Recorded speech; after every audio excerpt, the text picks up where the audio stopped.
কালকে থেকে কিন্তু রাউন্ড 3 শুরু হয়ে গেছে। কালকে ব্রাজিলের সাথে স্কটল্যান্ডের খেলা ছিল, যেই ম্যাচটায় ব্রাজিল কিন্তু স্কটল্যান্ডকে 3-0 গোলে হারিয়ে দিয়েছে। আর কালকে কিন্তু ব্রাজিল টিমটাকে আমার যথেষ্ট ভালো লেগেছে।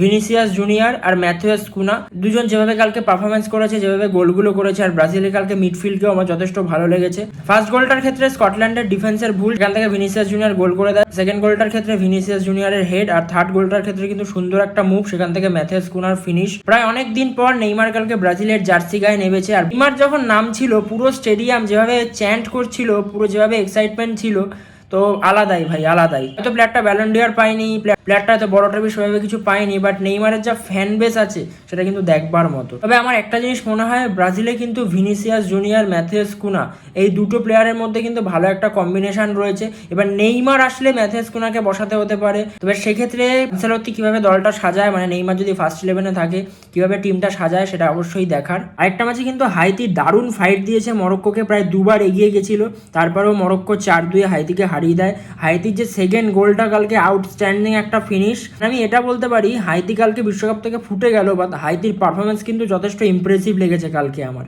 সুইজারল্যান্ড আর কানাডার ম্যাচটা সুইজারল্যান্ড 2-1 গোলে কানাডাকে হারিয়ে দিয়েছে। ম্যাচটা কানাডার হোম স্টেডিয়ামে ছিল। লাস্ট 10 মিনিট কানাডা যা খেলেছে, আমার মনে হচ্ছিল ম্যাচটা 2-2 হয়ে যাবে। আর কানাডার হোম গ্রাউন্ডে ওরকম সাপোর্টারদের ক্রাউড, বাট ম্যাচটা সুইজারল্যান্ড 2-1 কানাডাকে হারিয়ে দিয়ে গ্রুপ টপ করে। আরেকটা খেলাতে বসনিয়া হার্জেগোভিনা 3-1 গোলে কাতারকে হারিয়ে দেয়। কাতার কিন্তু 2-0 থেকে 2-1 যখন করে দিয়েছিল, তারপর কিন্তু কিছুটা হলেও অ্যাটাক করছিল, বাট কাতারের খেলা কিন্তু একদমই আমার ইমপ্রেসিভ লাগেনি। আমি আগেও বলেছি, দুবারের এশিয়ান চ্যাম্পিয়ন, বাট আমার একদমই ইমপ্রেসিভ লাগেনি। কালকে কাতারও কিন্তু ফুটে গেছে। আর গ্রুপ এটা কিন্তু একদম শকিং। সাউথ আফ্রিকা, যাকে ফার্স্ট ম্যাচে দেখে একদমই ভালো লাগেনি, সেই সাউথ আফ্রিকা কিন্তু কালকে সাউথ কোরিয়াকে 1-0 গোলে হারিয়ে দিয়ে তারা কিন্তু গ্রুপে সেকেন্ড হয়েছে।